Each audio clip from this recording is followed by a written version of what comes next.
Microsoft word के इस lecture में आज हम डिस्कस करेंगे लेआउट मेन्यू। लेआउट मेन्यू में सबसे पहले जिस सेक्शन को आज हम डिस्कस करने वाले हैं वो है पेज सेटअप। पेज सेटअप में सबसे पहले आपके पास जो ऑप्शन है वो है मार्जिन। मार्जिन क्या है? मार्जिन पेज के चारों तरफ जो ब्लैंक स्पेस है उसको कम या ज़्यादा करने के लिए इस्तेमाल किया जाता है। जैसे हम यहाँ पर कुछ टाइप करते हैं, टाइप करने के बाद आप देखें कि लेफ़्ट साइड से, राइट साइड से, टॉप साइड से और बॉटम साइड से जो स्पेसेस हैं उनको मार्जिन कहा जाता है। अब हम मार्जिन पे जाते हैं और हमने क्लिक किया नैरो, तो आप देखेंगे कि चारों तरफ से पेज का मार्जिन कम हो गया। अगर हम मार्जिन पे जाके वाइट पे क्लिक करते हैं तो आप देखेंगे कि मार्जिन चारों तरफ से ज़्यादा हो गई। और अगर आप नॉर्मल मार्जिन रखते हैं तो नॉर्मल मार्जिन आपकी पेज में जो स्पेस बनाएगा वो 1 इंच का होगा। तो ये था मार्जिन।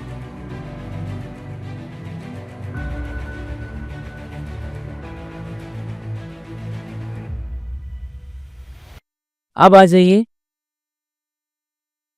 ओरिएंटेशन। प्रिंट आउट को दो तरीक़ों से निकाला जाता है। पहला तरीका है पोर्ट्रेट, जो कि वर्टिकल स्टाइल में निकाला जाए।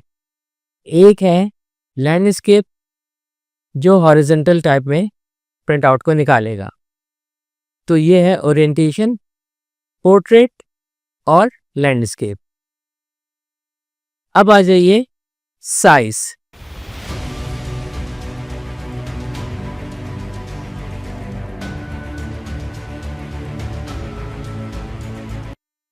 मार्केट में जितने भी पेपर अवेलेबल हैं उनके साइजेस इस साइज ऑप्शन में मेंशन है।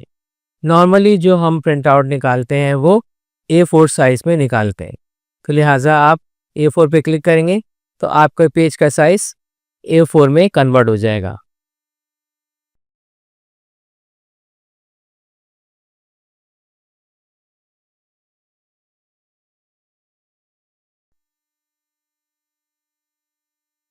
अब हम डिस्कस करेंगे कॉलम्स पर। कॉलम पर आप क्लिक करें तो आप देखें आपके पास 1 कॉलम है, 2 कॉलम है, 3 कॉलम्स है, लेफ़्ट कॉलम है, राइट कॉलम है।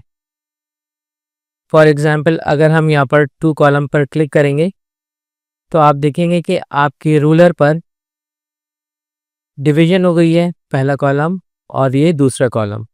अब अगर आप कुछ टाइप करते हैं तो आप देखेंगे कि ये कॉलम वाइज आ गया।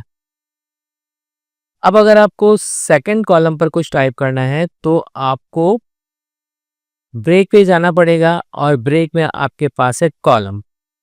जैसे ही आप कॉलम पर क्लिक करेंगे तो आपका कर्सर सेकंड कॉलम पर चला जाएगा और अब यहाँ पर भी आप टाइप कर सकते हैं। तो ये तो था कॉलम। इसके बाद अगर आप कॉलम में से 3 कॉलम पर क्लिक करते हैं तो आप देखेंगे कि आपके पेज पे 3 कॉलम बन गए। इसी तरह अगर आप लेफ़्ट कॉलम पर क्लिक करेंगे तो लेफ़्ट कॉलम बन जाएगा, राइट कॉलम पर क्लिक करेंगे तो राइट कॉलम बन जाएगा। तो इस तरह से आप अपनी कॉलम की एडजस्टमेंट कर सकते हैं।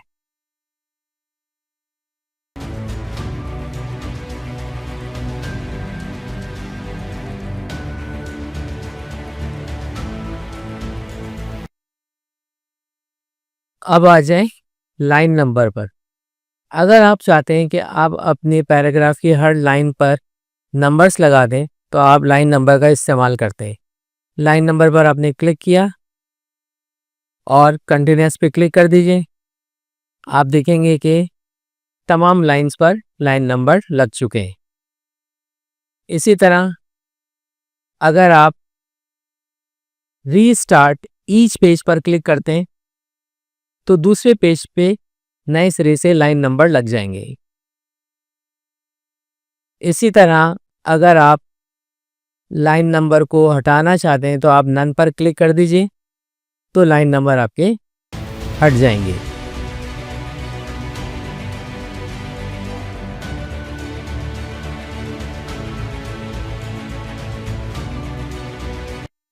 इसके बाद अब हम डिस्कस करते हैं हाइफनेशन पर। हाइफनेशन आपकी लाइन के सबसे आखिरी लॉन्ग वर्ड को ब्रेक करके सेकंड लाइन पर ट्रांसफ़र कर देता है। इसके लिए सबसे पहले आपको क्या करना पड़ेगा कि आप हाइफनेशन पे जाइए और ऑटोमेटिक पर क्लिक कर दें। जैसे ही आप ऑटोमेटिक पर क्लिक करेंगे तो आपका हाइफनेशन लग जाएगा। इसके लिए आप देखिए यहाँ पर इस लाइन पर आइए, यहाँ पे डॉक्यूमेंट की स्पेलिंग DOCU के बाद एक डैश साइन लगा हुआ है, ये हाइफनेशन का साइन है। और मेंट नीचे MENT मेंट बाकी स्पेलिंग इसने नीचे ट्रांसफ़र कर दी।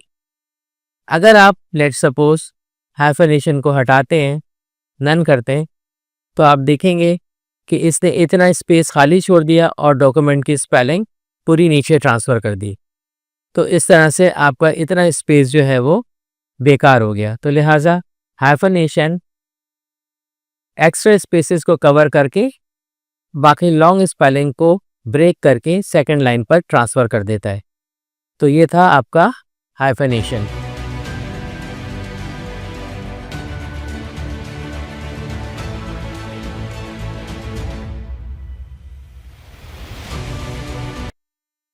अब हम डिस्कस करेंगे लेआउट मेन्यू का पैराग्राफ सेक्शन।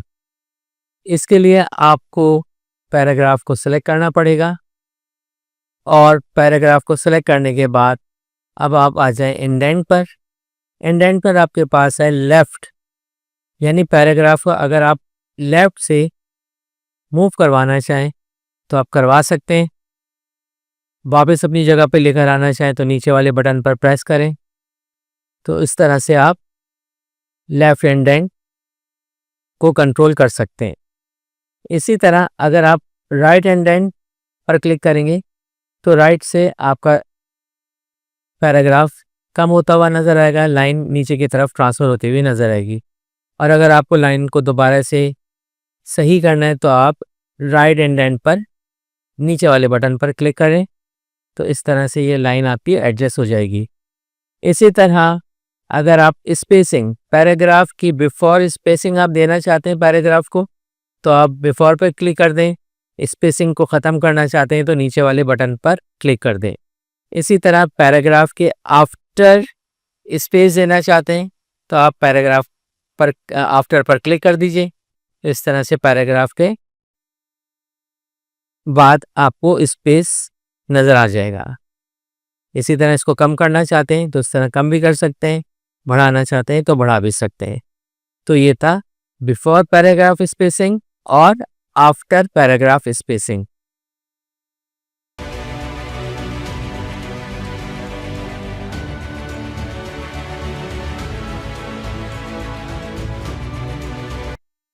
अब हम डिस्कस करेंगे लेआउट मेन्यू में अरेंज सेक्शन पे।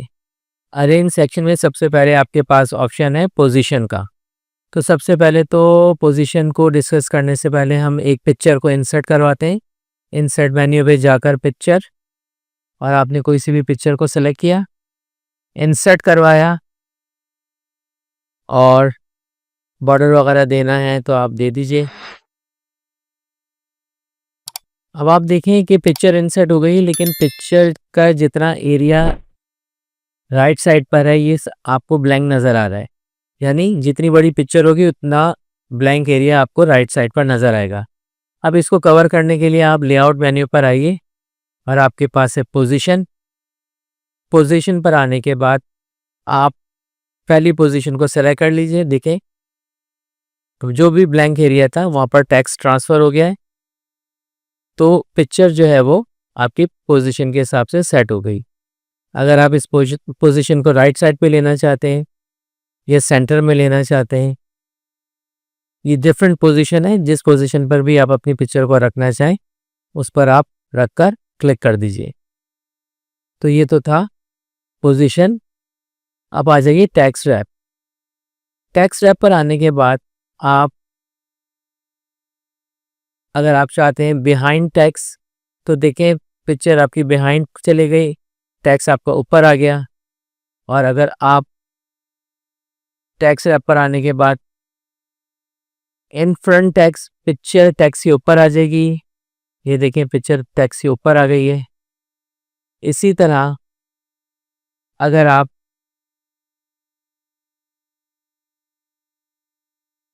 थ्रो पर या टाइट पर क्लिक करते हैं तो फिर पिक्चर को आप जहां पर भी मूव करवाएंगे वहां से टेक्स्ट आपका हट जाएगा।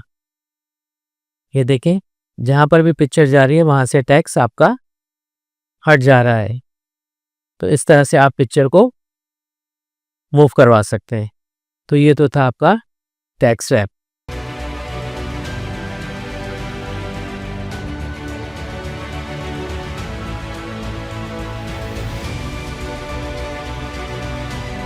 अब हम डिस्कस करेंगे ब्रिंग फॉरवर्ड और सेंड बैकवर्ड। इसके लिए हमें कुछ ऑब्जेक्ट स्क्रीन के ऊपर ड्रॉ करने पड़ेंगे। इंसर्ट पर आ जाइए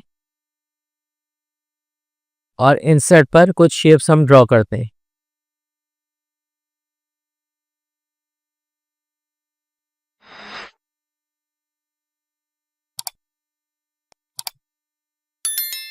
शेप्स को ड्रॉ करने के बाद उसमें अलग अलग कलर फिल कर दीजिए।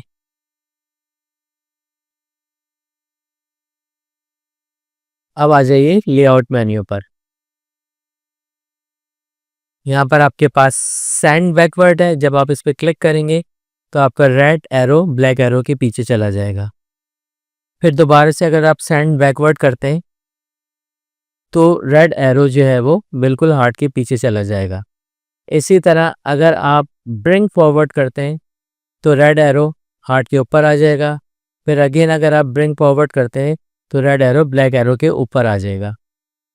तो ये है सेंड बैकवर्ड और ब्रिंग फॉरवर्ड।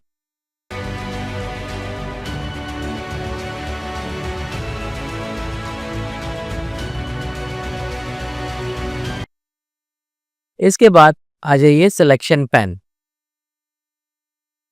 सिलेक्शन पैन एक पैनल ओपन कर देता है।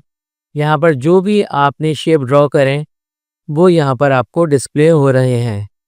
अगर आप इनमें किसी भी शेप को टेम्परेरी तौर पर ऑफ करना चाहते हैं तो जैसे ये एरो डाउन एरो है, इसको मैं आई बनी हुई है इस पर क्लिक करूँगा तो ये आपका ऑफ हो जाएगा। इसी तरह एरो राइट, इस पर क्लिक करूँगा तो ये ऑफ हो जाएगा। और हार्ड पर क्लिक करूँगा तो हार्ड ऑफ हो जाएगा। अगर आपको जब भी ज़रूरत हो तो आप इसको ऑन भी करवा सकते हैं दोबारा से क्लिक करके। तो ये तो था आपका सिलेक्शन पैन।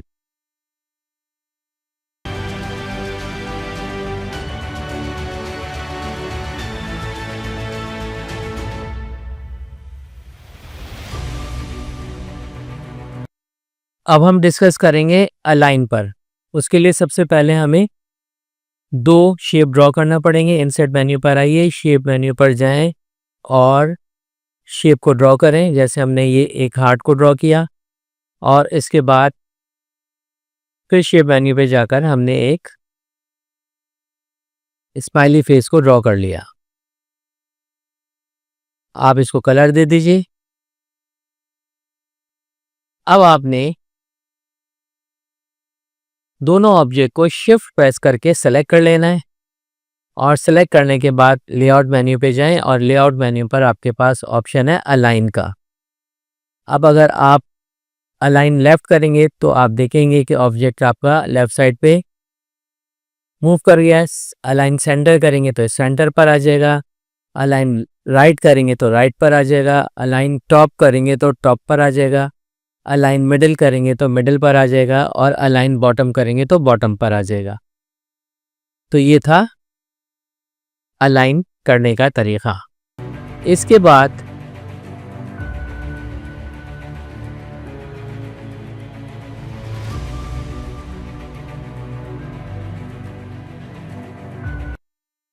अब हम डिस्कस करेंगे ग्रुप करने का तरीका। तो उसके लिए भी सबसे पहले तो आप इंसर्ट पर आ जाइए और इंसर्ट पर दो ऑब्जेक्ट को ड्रॉ कीजिए।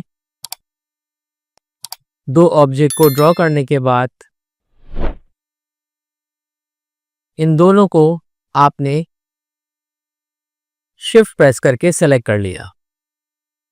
अब आ जाइए लेआउट मेन्यू पर, और लेआउट मेन्यू पर आपके पास है ग्रुप, और ग्रुप में ऑप्शन है आपके पास ग्रुप। इससे ये दोनों ऑब्जेक्ट एक हो गए। अब अगर आप इसको अनग्रुप करना चाहें तो दोबारा से ग्रुप पर आइए, और ग्रुप पर आपके पास है अनग्रुप। तो इस तरह से आपके दोनों ऑब्जेक्ट अलग अलग हो जाएंगे।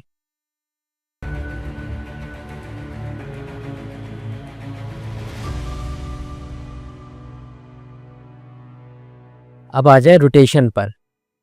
अपने ऑब्जेक्ट को किसी भी रोटेशन पर करना है, अगर आपने रोटेट राइट 90 डिग्री या लेफ्ट या वर्टिकल या हॉरिजेंटल, तो इस तरह से आप अपने ऑब्जेक्ट को रोटेट कर सकते हैं। तो ये था कंप्लीट मेन्यू लेआउट जो हमने डिस्कस किया। यकीनन आपको समझ में आ गया होगा। Thanks for watching video.